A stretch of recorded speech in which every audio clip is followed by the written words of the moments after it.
Tell somebody that I will not come here in vain. Tell the person as if you mean it. You are not saying it as if you mean it. Any program like this, Irúfẹ́ ìpàdé bí eléyìí, there is a reason for it. ìdí wà fún. Any gathering like Irúfẹ́ this, ìpàdé bí irú eléyìí báyìí, there is a reason. ìdí pàtàkì máa ń wà fún. Sooner or later, Láìpẹ́ tàbí láì jìnnà, you will discover that reason. ó rí ìdí náà tí ìpàdé yìí fi wá sí ayé. And that reason will be your testimony. Ìdí yẹn á sì jẹ́ fún ẹ̀rí rẹ lórúkọ Jésù. That reason Ìdí yẹn will be your á testimony. jẹ́ ẹ̀rí rẹ. There must be a change of situation, Ìyípadà gbọ́dọ̀ wà. change of destiny. Ìyípadà àyànmọ́ gbọ́dọ̀ wà. Is about to happen. Ó fẹ́ ṣẹlẹ̀ báyìí. Bible says, Bíbélì wípé where 2 or 3 níbi tí ẹni méjì tàbí are mẹ́ta gathered together tí wọ́n bá kójọ pọ̀ by my ní name, orúkọ mi, not any pastor's kì í name, ṣe ní orúkọ ìránṣẹ́ Not Ọlọ́run any kankan, prophet's name. kì í ṣe ní orúkọ wòlíì kankan, by my ní name. orúkọ mi. He referred to himself, Ó ń sọ̀rọ̀ nípa ara rẹ̀, God the Father, Ọlọ́run Baba, the maker of universe. ẹni tó dá ayé àti ohun tó wà nínú rẹ̀. Wherever 2 or 3 Níbi tí ẹni méjì tàbí Gather mẹ́ta together tí wọ́n bá kójọ pọ̀ by my ní name, orúkọ mi, I am in their midst èmi wà láàrin wọn to give them láti fún wọn their request. ní ìbéèrè wọn. You are here this morning for a A certain request. wà níbí báyìí fún ohun tó ṣe pàtàkì. Mama Bolare came here Mọ̀mí Bọ́lá rẹ̀ wà níbí for a reason. fún ìdí kan ni. For a reason. Fún ìdí kan ni. You are in a uniform. Ìwọ náà wà nínú For yúnífọ́ọ̀mù. a reason. Ìdí kan ni. I'm not supposed to be in Ibadan today. Mi ò yẹ kọ̀wé kí wà nílùú Ìbàdàn lónìí. Maybe in Lagos. Bóyá l'Ékòó. Maybe in Abuja. Bóyá ní Àbújá. Maybe in Osogbo. Bóyá ní Òṣogbo. But forcefully, Ṣùgbọ́n pẹ̀lú ipá because of this, nítorí ìpàdé I'm yìí, here in mo Ìbàdàn. gbọ́dọ̀ wà níbí for a reason. fún ìdí kan náà ni. When you see rain fall, Tó bá dé òjò tó rọ̀, for a reason, ó ní ìdí. we want to prove that reason. A wá fẹ́ fi ìdí ọ̀rọ̀ ìdí yìí múlẹ̀. You can't see Jesus doing wonder O ò lè rí Jésù kó máa ṣe ìyanu without reason. kó má ní ìdí. John chapter 9. Ìwé Jòhánù orí 9. There was a man over there. Ọkùnrin kan wà níbẹ̀. He was blind Ó jẹ́ afọ́jú right from the womb. láti inú ìyá rẹ̀ wá. Blind Abi ní right afọ́jú from the womb. láti inú ìyá rẹ̀ wá. All the disciples, Gbogbo àwọn ọmọlẹ́yìn they queried Jesus. wọ́n wá ń béèrè lọ́wọ́ Jésù. Who at fault Ta ni ẹni tó jẹ̀bi to born this man blind? láti pé ká bí ìránṣẹ́ yìí ní afọ́jú? I'm coming. Mò ń bọ̀. They are asking. Wọ́n ń béèrè ìbéèrè. And Jesus faced them. Jésù dẹ̀ dá wọn, ó kọjú sí wọn. Brethren, Ará, don't disturb yourself. ẹ má yọ ara yín lẹ́nu. He was born blind Abi ní afọ́jú for a reason. fún ìdí ni. For a reason. Fún ìdí ni. The problem you brought here Ìṣòro tó gbé débí, for a reason. ó ní ìdí. All that kind of calamity Gbogbo ìpòrúru or ọkàn, challenges gbogbo ohun tó that you are oníkojúkò, facing. èyí tó ń là kọjá, for a òun reason. náà wà pẹ̀lú ìdí. Many used to ask themselves, Àwọn èèyàn máa ń béèrè lọ́wọ́ ara wọn. why all this problem face my Kí ló wá life? jẹ́ tó jẹ́ pé èmi ni gbogbo orú eléyìí ń dojú Why kọ? am I barren? Kó lédè tí mo yà gan. Why people are hate me? Kí ló dé táwọn èèyàn kórìíra mi? Why my business roll Kí ló dé down? tí iṣẹ́ mi ò lọ déédéé? For a reason. Ó ní ìdí. There is a plenty of Boko Haram in Nigeria. Boko Haram ti ẹ̀kọ́ orílẹ̀-èdè yìí lónìí. The government doesn't go in on well. Ìjọba ò tiẹ̀ ṣe déédéé.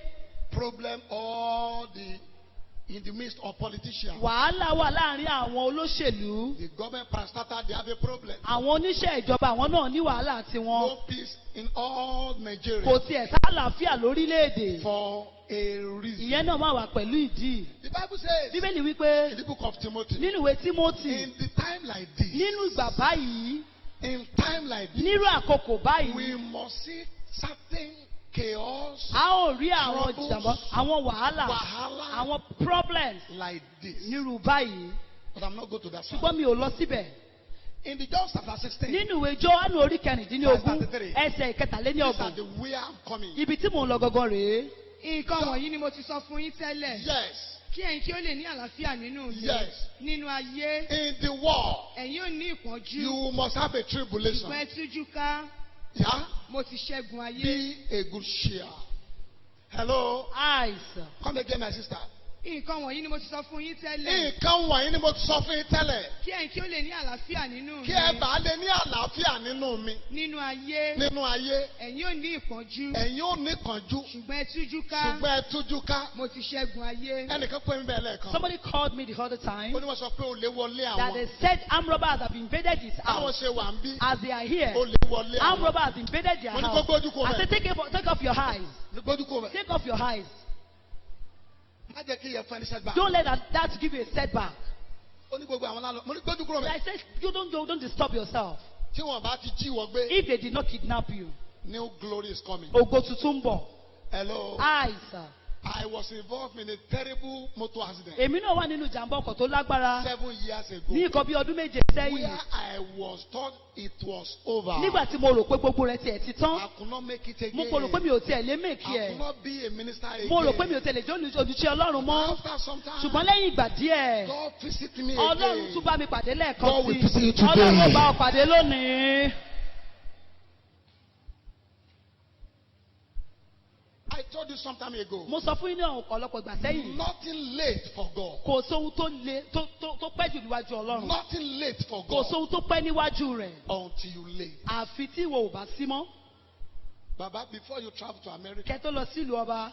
you have been praying. Ẹ ti gbàdúrà. But in fullness time of God, Ṣùgbọ́n ní àkókò tí ó tó, you got the visa. Ọlọ́run fún yín ní físà You náà. travel. Ẹ dẹ̀ lọ sílùú ọba. Many people are sitting down here today. Ọ̀pọ̀lọpọ̀ ló wà ń bí báyìí. You are in a certain problem. Ẹ̀yin náà wà nínú ìṣòro But kan. let me just tell you this. Ẹ jẹ́ kí n sọ yìí It's fún ọ. not the end of your life. Kò tiẹ̀ kí n ṣòpin ayé rẹ̀. Something better is still ahead of Ohun you. kan tó dára ó sì wà níwájú rẹ̀ sí You i. barren O ò lọ́mọ. just for this period. Ìyà fún ìgbà díẹ̀ ni. Your business run down. Ọkọ̀ rẹ̀ ò ṣe déédé. It's because of this time. Ó kàn jẹ́ ìgbà díẹ̀ ni. Soon or later, Láìpẹ́ yìí, people are coming to celebrate àwọn you. olóńgbò bá ọyọ̀ lórúkọ Jésù àmín. Come again, my sister. Ẹ padà wá Nǹkan sẹ́yìn. wọ̀nyí ni mo ti sọ fún yín tẹ́lẹ̀. Nǹkan wọ̀nyí ni mo sọ fún yín tẹ́lẹ̀. Kí ẹ̀yin kí ó lè ní àlàáfíà nínú Kí ẹ mi. bá ní àlàáfíà nínú mi. Nínú ayé. Nínú ayé, Ẹ̀yin ò ní ẹ ìpọ́njú. máa níkànjú. Ṣùgbọ́n ẹ tújú ká. Ẹ tújú ká. Mo ti ṣẹ́gun ayé. Má para ẹ torí pé oníkànjú Don't báyìí. kill yourself because you have problem. Má para ẹ o. Don't kill yourself. Ọlọ́run máa pa ẹ. The Lord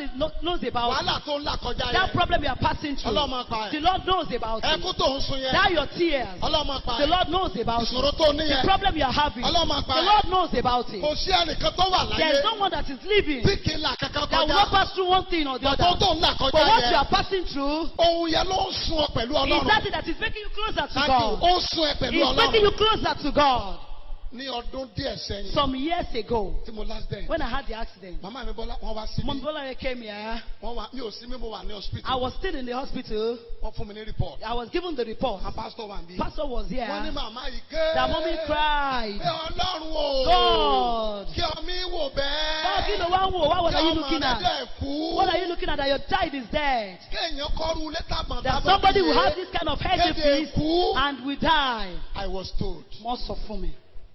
Then I come back. Nígbà tí mo dé. Yeah. Mama, you will shine until you enter to that glory. Ògo yín á máa tàn sí títí dẹ̀ máa fi ògo ayérayé. Yeah. Wọ́n ké wọn náírà bàbá ń bẹ̀rẹ̀. That she was there. God. God knew about it. Ọlọ́run mọ̀ nípa rẹ̀. He knew. Ó mọ̀. Àwọn kan máa nígbà tán bá ní problem. Mo dẹ̀ lọ church lánàá o. Some people will say when they have prayed, but I was in the church, but I fasted, Mo rí wòlíì o. but I saw the prophet. Mo ṣẹ̀ torí òkè dé ní I o. have come from the mountain. Sẹ́mi ló yẹ kó ṣẹlẹ̀ Should sí. it happen to me? Ó gbọ́dọ̀ ṣẹlẹ̀. It should happen to you. Láti dán gbàgbọ́ ẹ̀ wò. Able to test your faith. Láti dán gbàgbọ́ ẹ̀ Able to wò. test your faith. Àwọn kan sọ ní ọdún méje Some people sẹ́yìn. said it 7 years ago Wọ́n ní máa yẹ that man ó dẹ́ṣẹ̀ ni. has committed a sin. Ló fi ní problem. That was how he had the problem. Wọ́n ní bàbá lọ. That Baba love, Ó dẹ́ṣẹ̀ he ni. entered into a Wọ́n ní sin. invariably. Invariably, Bóyá sir, kò tiẹ̀ pinlẹ̀ ní Ọlọ́run maybe tẹ́lẹ̀. he did not even have God Àwọn initially. kan ní bóyá kò tiẹ̀ ní ìpè tẹ́lẹ̀. Maybe he's not Ẹ even wá having gbọ́. the calling. Hear this. Lára àwọn tó sọ bẹ́ẹ̀. Among those that Ní said ọdún that méje sẹ́yìn. 7 years Kò ago, tí ì pé ọdún mẹ́ta it's not báyìí. even 3 years now. Stroke ló pa wọ́n. He died of stroke. Ẹ já wa béèrè kí ló fà tí wọ́n. Let's now ask what caused Ẹ̀ṣẹ̀ there. wo làwọn dá báyìí? What sin have they Táwọn fi committed ní stroke. that they have stroke? Ẹ̀ṣẹ̀ wo ni wọ́n dá? What sin have they committed? Many don't know the word of God. Ọ̀pọ̀ ò mọ ọ̀rọ̀ Ọlọ́run. They don't know the word of Wọn ò God. mọ ọ̀rọ̀ Ọlọ́run. Wọ́n á kàn máa judge. They will just be judging. Kò sí bí o ṣe fẹ́ wà láyé. There is no how you be in this world. It's a period of testing. Ó jẹ́ àkókò ìdánwò. A gbọ́dọ̀ dán ẹ wò. You must be tested. Ohun tí ó ń là kọjá What you yẹn. are passing through, À ń dán ẹ wò. you are being tested. Má torí ìdánwò kó wá give up. And don't give up because of the test. Má give up. Don't give up. Ọ̀la rẹ̀ dáa ju òní Your lọ. tomorrow is better off today. Sọ fún ẹnìkan pé ọ̀la mi Tell dáa ju somebody, èní lọ. my tomorrow is better than my Ó sọ today. bẹ́ẹ̀ dáadáa mọ́ mi. My tomorrow is better than Sọ my pé ọ̀la mi today. dáa ju òní My lọ. tomorrow is better by my today. Amen. Amen. Ọlọ́run dán ẹ wò God ní. is testing you. Ó ní mo fi lọ John 16:33 That's yẹn. why I go to that place, John 16:33. Please read one more time. Nǹkan wọ̀nyí ni mo sọ fún yín tẹ́lẹ̀. Kí ẹ̀yin kí ó lè ní àlàáfíà Kí ẹ nínú lè mi. ní àlàáfíà nínú mi. Nínú ayé. Nínú Ẹ ayé. ó ní Ẹ ó ní ìpọ́njú. kánjú. Ṣùgbọ́n ẹ tújú ká. Ọ̀pọ̀lọpọ̀ ọ̀ka ni kò mọ̀ túmọ̀ ẹ̀. A lot of people are reading it, they don't know the meaning. Ọ̀pọ̀ ọ̀ka ni kò A mọ̀ lot of people are túmọ̀ ẹ̀. just reading it, they don't know the meaning. Ó lè kúrò ní church. You may leave the church Kọ́kadà dẹ̀ kányàn and lẹ́sẹ̀. bike will eat your leg. Ó sọ pé sí wọn rí màrí ni. Don't say, did they see it in my church? Kò ní jẹ́ ìpín ẹ o. It will not be your portion in the name Mo of ń Jesus. lẹ́tọ̀ ẹni o. I'm just lecturing you. Ohun tó gbọ́dọ̀ mọ̀ nípa Ọlọ́run. What you need to know about God Mo sọ lónìí. is what I'm telling you. Mo lè gbọ́wọ́ lé ẹ I lórí. may place my hand on you. After tí mo gbọ́wọ́ yẹn kúrò. After the placement of the Mo hand, dẹ̀ ní malaria. and you have malaria. Ọwọ́ iná ni mo dẹ̀ gbẹ́lẹ̀ tó yà gan. And it's the same man, my hand I placed on the one that is, Ó lóyún dẹ̀ bí ọmọ. and he conceived and have a baby. Ìgbà tí mo gbélé wọ lórí. When I place it on you, Malaria ló lọ. you have malaria afterwards.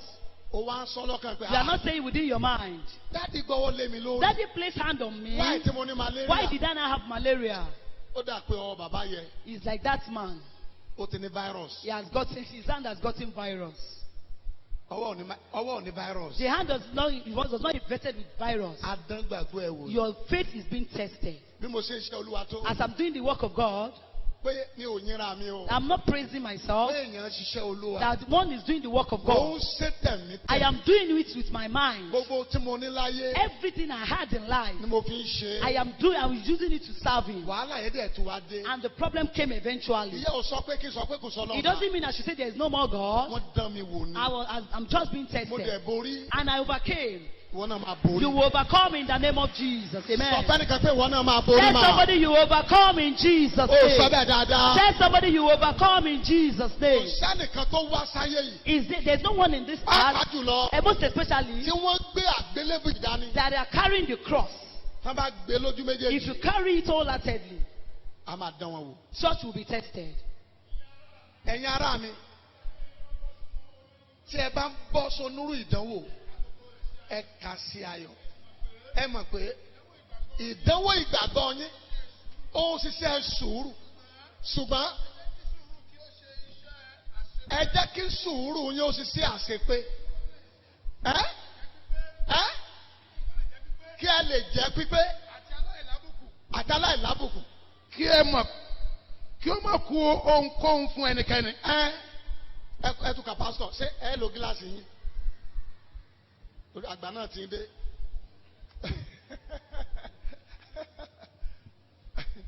Yes. Ẹ̀yin ará mi. Ẹ̀yin ará mi. Nígbà tí ẹ̀yin bá bọ́ sínú onírúurú ìdánwò. Tẹ́ bá bọ́ sónúrú ìdánwò. Ẹ ká gbogbo rẹ̀ sí ayọ̀. Count them to joy. Kí ẹ sì mọ̀ pé. Kí ẹ mọ̀ pé. Ìdánwò ìgbàgbọ́ yín. Ìdánwò ìgbàgbọ́ yín. Ṣiṣẹ́ sùúrù. Ó ń ṣiṣẹ́ sùúrù. Ṣùgbọ́n. Ẹ jẹ́ kí sùúrù. Ẹ jẹ́ kí sùúrù. Kí ó ṣe iṣẹ́ àṣepé. Kó ṣe àṣepé. Kí ẹ̀yin kí ó lè jẹ́ pípé. Kí ẹ lè jẹ́ pípé. Àtàláìlábùkù. Àtàláìlábùkù. Kí ẹ kó má kú ohunkóhun. Tó bá kú ohunkóhun. Fún ẹnikẹ́ni. Fún ẹnikẹ́ni. Hello. Hi, sir. Are you available over there? Yes, sir. Today is your day. Èní ni ọjọ́ rẹ, àmín. I'm just educating you Mo kàn ń ṣí ọ níyè about the problem that you are facing. fún ohun tó ń là kọjá. It's not new. Kò jẹ́ tuntun. It's not new. Kò jẹ́ tuntun. Soon or later, Láìpẹ́ yìí, you are going to share testimony over it. ó jẹ́rìí lórí rẹ̀ lórúkọ Jésù, àmín. Hello. Hi, sir. Sister mi kan. One of my sisters, Ó dẹ̀ oyún bàjẹ́ lára ẹ̀ after 9 times. I was having miscarriages for like 9 times. Deeper life ló ń lọ. And she's a deeper lifer. Oyún àkọ́kọ́ bàjẹ́. The first one got, Oyún kejì the bàjẹ́. second one Oyún kẹta bàjẹ́. miscarried third Èyí time. tó bá bàjẹ́ kẹ́yìn. And the last one Ó wá jẹ́ bèjì. were twins. Ọmọ ìyá tèmi ni o. She was my sibling, But deeper life ló ń lọ. but she's a deeper lifer. Ìyá wa serious. That was very terrible. Ìyá ó fẹ́ gbẹ̀mí ẹ̀. Almost take her life. 9. Mẹ́sàn-án. Ó wá worry ẹ̀ She gan. was so disturbed. Worry ẹ̀ gan. She was so disturbed. So gba mo wá lọ kí wọn lẹ́kọ̀ọ́. So when I went to visit her in Lagos, Mo ń sọ̀rọ̀ bíi 23 years ago. I'm talking about 23 years ago. Wọ́n á lọ kí wọn lẹ́kọ̀ọ́. I went to greet her in Wọ́n Lagos. máa sọ testimony yẹn fún mi pé táwọn là kọjá. She was not telling me everything she was passing through. Àjọ wa pray. We prayed together. Mo ló máa ṣẹlẹ̀ bẹ́ẹ̀. I said it does happen Bẹ́ẹ̀ ṣe gbà pé èèyàn ń lọ church. that one goes to Mommy. church. Mommy, Hey, retreat. Auntie mi. my sister, Oh my for retreat. God. Retreat. Ipago, deeper life. Deeper life. Ipago Mọ́mí one. kò mí ṣe rí. She has never missed it. Mọ́mí kò pa jẹ. She has Ó ti never wà missed. níbẹ̀ more than 40 years. She has been there more than 40 years. So yẹ kójú òun ni oyún bàjẹ́ So didn't have, she should be the one to have that miscarriage. Mo sá encourage o. I encouraged her. Ìgbà tó máa bímọ àkọ́kọ́. When she had the first child, Ó bí bèjì. twins.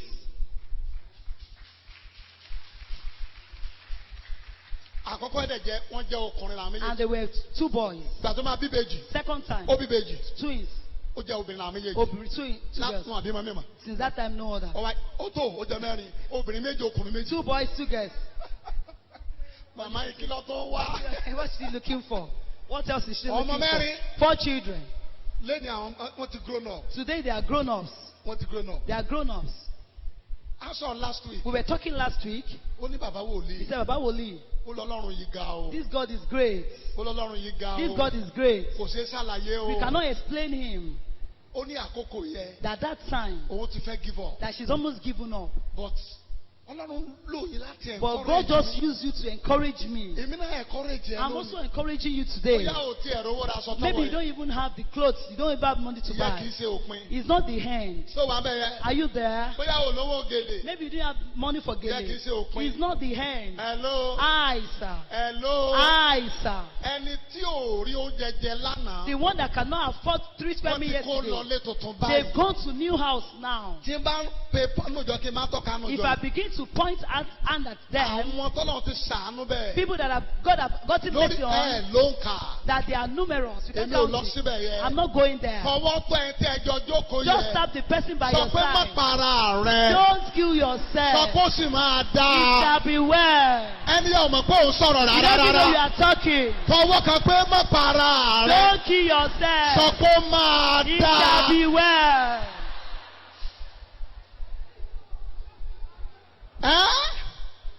Kò sí ìdánwò kan tí ó ti bá yín. Kò sí ìdánwò kan tó bá yín.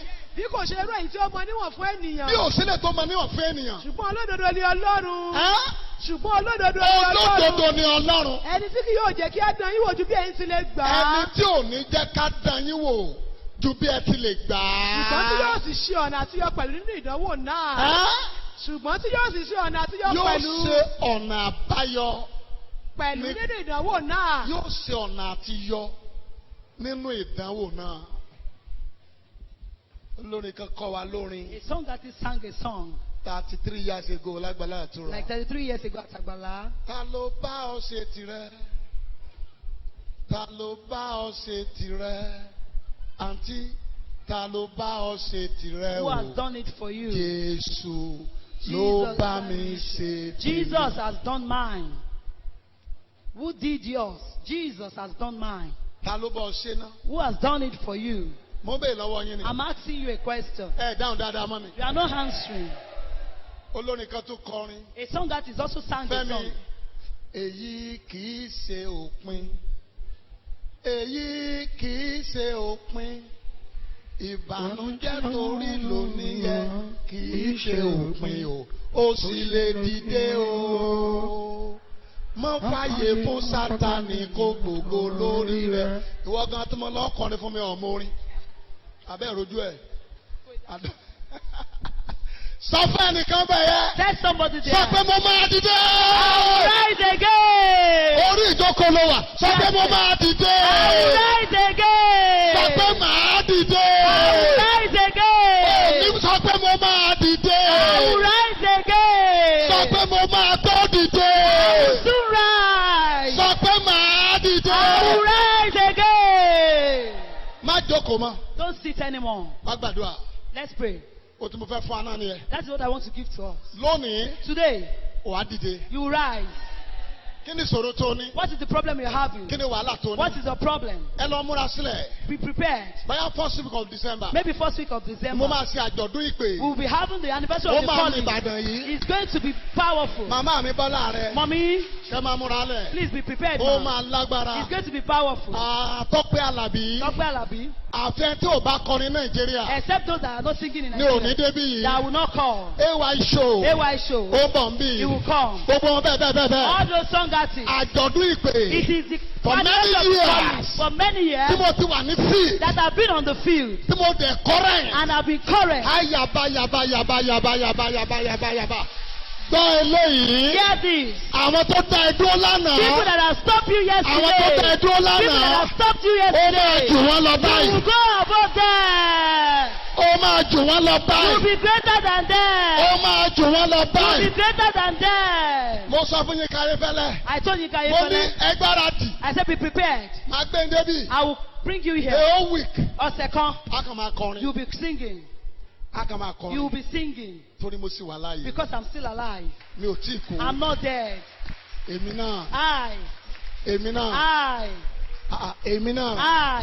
Mo sì wà I'm láàyè. still alive. Dòní yìí. Up to now. Mi ò gé I lọ́wọ́. have not been, my Mi ò leg gé has lẹ́sẹ̀. my hand has not been amputated. Mi ò fọ́ lórí. I have not been blind. Of my head is not still Ó yẹ there. kẹ́ ẹ celebrate mi. You should celebrate me. Ó yẹ kẹ́ ẹ You celebrate should mi. celebrate me. Ó yẹ kẹ́ ẹ celebrate You mi. should celebrate Ó yẹ me. kẹ́ ẹ celebrate You mi. should celebrate me. Pé bàbá lọ. That Baba Lord, Ohun tó sọ pé ó tán. what they say is Kò finished. dẹ̀ tán. And it's not finished. And it is God. Ìwọ tó ń gbọ́ mi bẹ̀ You that yẹn. are listening to me. Ìkórìtà ogun ayé ẹ̀. That junction of your glory. Ògo rẹ̀ máa fọ̀ jáde Your ń glory bẹ̀. will speak. Ògo ẹ̀ máa fọ̀ jáde Your ń glory bẹ̀.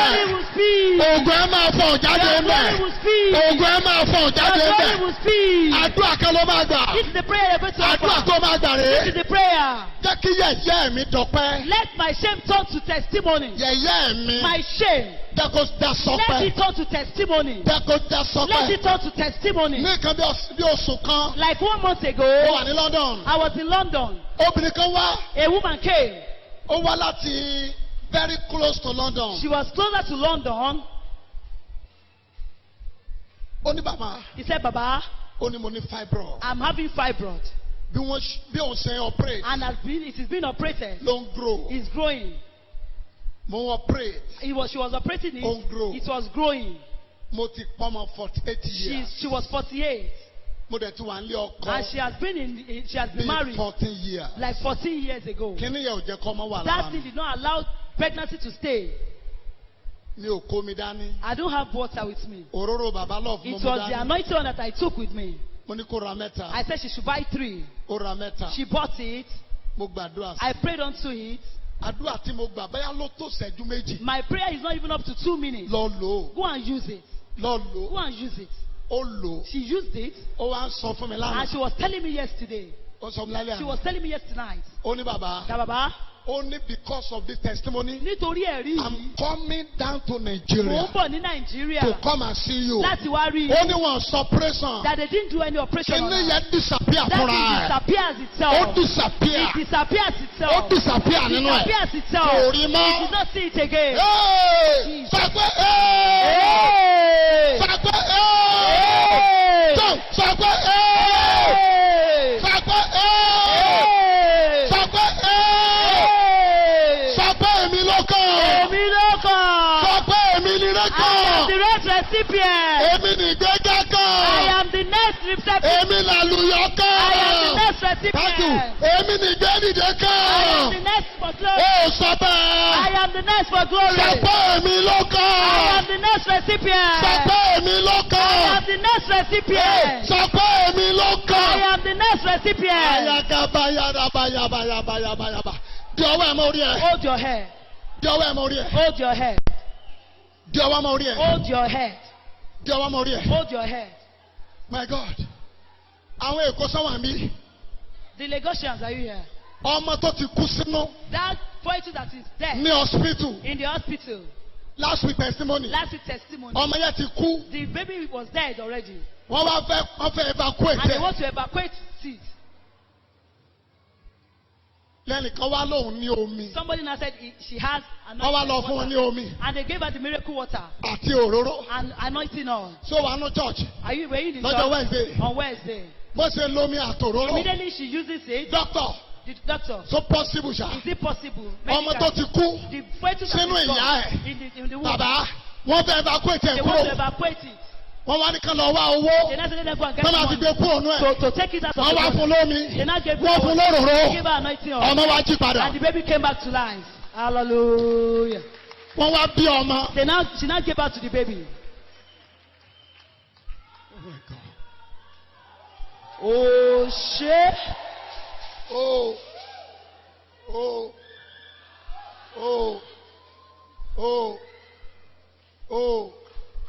gbogbo ìjọ yẹn gbọ́dọ̀ lu wa. Every church listen to the word of God.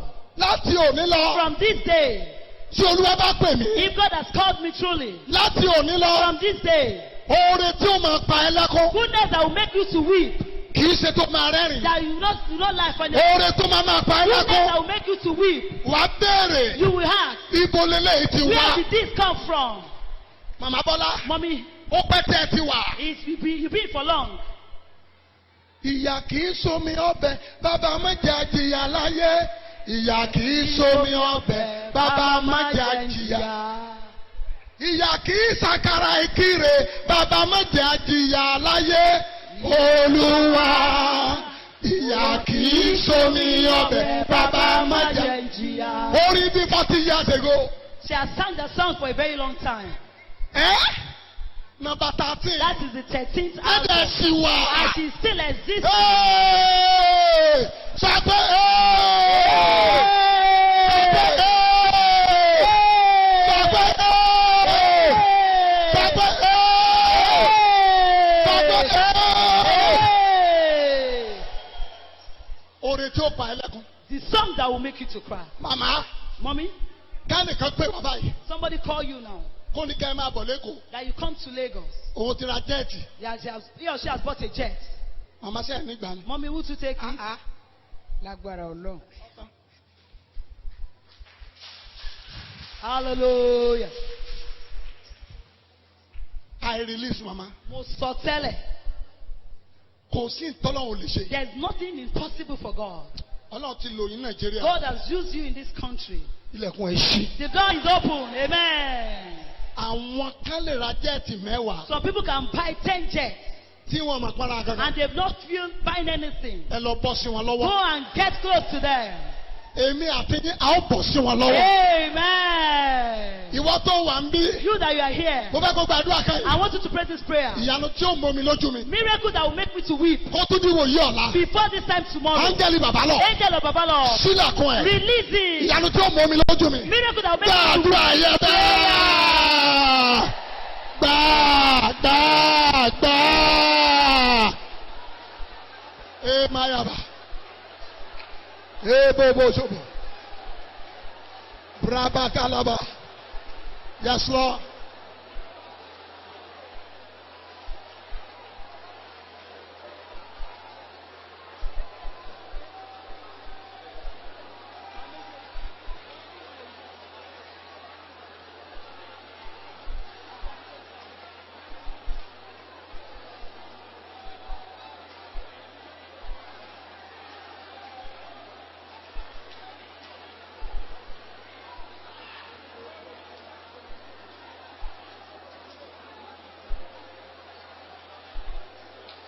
Gbàdúrà dáadáa. Pray very well. Yes, Lord. Yes, Lord. Yes, Lord. Oore tó máa mú mi lójú mi. Goodness that will make you to weep. Òun ni mo fẹ́. I want it. Oore tó máa mú omi lójú mi. Òun ni mò ń fẹ́ lónìí. Oore tó máa mú omi lójú mi. Goodness that will make me to weep. Òun ni mò ń fẹ́. I want it. Oore yẹn ni mò ń fẹ́ báyìí. Goodness is what I want. Mo fẹ́ oore yẹn báyìí. I want that goodness. Oore tó máa mú omi lójú mi. Goodness that will make me to weep. Mo fẹ́ ẹ lónìí. I want it now. Mo fẹ́ ẹ lónìí. I want it now. Mo fẹ́. I want it. Mo fẹ́. I want it. Mo I fẹ́. want it. Jésù Olúwa wa. In Jesus' name we pray. Ẹ di ọwọ́ ẹ̀ mọ́ orí. Mi ò fẹ́ sọ́ọ̀dì ìsọjí. I don't want to turn it to a revival. Ẹ jẹ́ let me go back home. Ẹ jẹ́ kí n padà wá sílé. Mo máa sọ tẹ́lẹ̀. But I'm going to prophesy. Ẹ̀yin kan wà mí. There are some people here. Olúwa ní oore tẹ́ ẹ̀ lálàá ẹ̀. The Lord said the goodness you have not expected. Láti aago mẹ́ta ọ̀sán yìí. From this afternoon 3. Yóò máa wọnú ayé Will yín. come into your life. Amen. Oore tí ẹ ò lálàá ẹ̀. Goodness you are not expecting. Mọ́mì ẹ wá mà. Mommy, please come, ma. Mọ́mì. Ẹ má bínú ma. Sorry ma. Ẹ gbé ọwọ́ lé mi lọ́wọ́ ma. Ta ló mi wá? Mama Balógun. Murphy. Fine. Ohun tí mo rí màá kàn sọ mi mẹ́ni tẹ́ ẹjọ́ ní class. Ẹ̀yin àtẹnìkan jọ ní just little misunderstanding. Bí mo ti sọ̀rọ̀ lọ́wọ́lọ́wọ́, ó wá mú orúkọ ẹ lọ́sọ̀dọ̀ sẹ́lẹ̀ máa kan. Láti ìjẹta ni wọ́n ti ń tan láti ṣe àwọn iṣẹ́ kan lórí ẹ̀. Mi mọ kí ni tó ṣẹlẹ̀. Bọ̀tá àǹfààní bá wà tí n bá parí ẹ lè rí mi. Ṣùgbọ́n mo fẹ́ kẹ́ gbàdúrà kan níbí. Kẹ́ni ẹ sẹ̀sí láàrin ọjọ́ mẹ́ta. Èmi ò ní sọ ìsọtẹ́lẹ̀ tẹ́ ẹ̀ ní rí ọwọ́ ẹ̀. Ẹni yẹ kó sẹ̀sí ní ọjọ́ mẹ́ta. Kẹ́ ẹ padà wá sọ fún mi. Àwa bí ní òru Friday. We were here Friday night. Mo ní ta ló jẹ́ Theophilus. I said, who is Theophilus? Abẹ́ ìsìn bí. We are here, sir. Ẹ́ We are here, sir. ta ló jẹ́ Theophilus. Who is Theophilus? Màmá kan jáde ó ní ẹ̀gbọ́n A òní. woman came out and said, it's Mo my ní wọ́n máa brother. pa ẹ́ kó tó di Monday. That they want to kill him before Monday. Àṣẹ́ni tí mo mọ̀ gan ló jẹ́ I never Theophilus. knew it was somebody I knew. Ẹni ó wá bí lánàá. The person came here yesterday. Ó wá ní bẹ́ẹ̀. He said, that is how it is. Àwọn olóṣèlú ni. He's a Ó politician. ló sọ fún un. He said the person told him Monday yẹn gan lòun parí iṣẹ́ lórí that ẹ̀. Monday I'll finish. Èmi náà wá sọ fún níbí I lánàá. now told him yesterday Monday tí wọ́n fẹ́ pa ẹ́ that yẹn. Monday he wants to kill you. Lòun náà ò ní sí láyé mọ́. When he will cease to exist. Yóò sùn. He will sleep Kò wá ní and he jí. will not wake up. Sífọ̀ kẹ́ni. Yà á múlíyà. Chiboke said, I said, yes, that is it. Mo ní tá a bá fi kan mi. If I'm shown something, Àmì máa wà lẹ́yìn there ẹ̀. will just always a sign to back it Màmá ẹ up. má bínú o. Mommy, don't be offended. Ẹ má bínú ẹ máa rí mi ò ní kẹ́ ẹ ṣe I kankan. will not ask you to do anything. Torí tí mo sọ ó lè ṣàjèjì sí Because i. what I'm saying may be strange to Ẹ lè you. má ní irú grace. You are- Bẹ́ẹ̀ lọ ìjọ tó máa ń sọ tẹ́lẹ̀ bí You irú might have ilé. not gone to a church that will be saying prophecy Ṣùgbọ́n like this. ẹni tí ẹ rò pé ẹ bájà. But the person you think Tó are ń not bá fighting, yín jà. that is fighting you. Ẹ̀sìn ẹ bẹ̀rẹ̀ ní ọ̀sán The yìí. shame starts now in Jesus' name. Mọ́mí ẹ máa lọ sáyé Go yín. back to your seat. Ohun tó bá ṣẹlẹ̀ kẹ́ ẹ wá rí mi lórí ẹ̀. Whatever happens, let me know. Gbogbo yẹn gbàdúrà kan yìí. Everybody pray this prayer. Ẹ ká wọlé orí. Place hand on your head. Ẹni tó sọ pé no fún ìgbéga mi. The one that is saying no to my elevation. Ó ní no fún ìgbéga He mi. said no to my elevation. Má jẹ́ balẹ̀ lọ́sàn-án Don't yìí. let me meet the person at home Mi ò anymore. gbọ́dọ̀ balẹ̀ I lọ́sàn-án must yìí. meet him at home. Ẹ tó sọ pé no Whoever say no fún ìgbéga to mi. my elevation. Má jẹ́ balẹ̀ Don't let me lọ́sàn-án meet yìí. them back at Ẹ home. gba àdúrà yẹn Prayer. bá.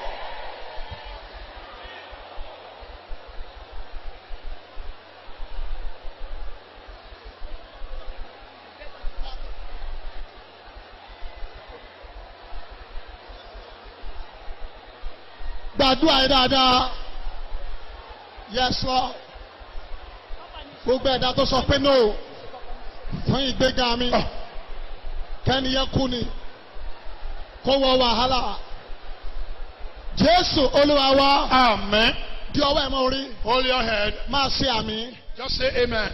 A ó pàdé ní orí òkè. We'll meet on the mountain Ní kíni déètì orí òkè. on the 13th, on the 14th, and on the 15th of next month. A ó pàdé ní orí òkè. We'll meet there. Gbogbo ẹ̀yin ará òjé. People from Oje, Ẹ máa múra lẹ̀. be prepared.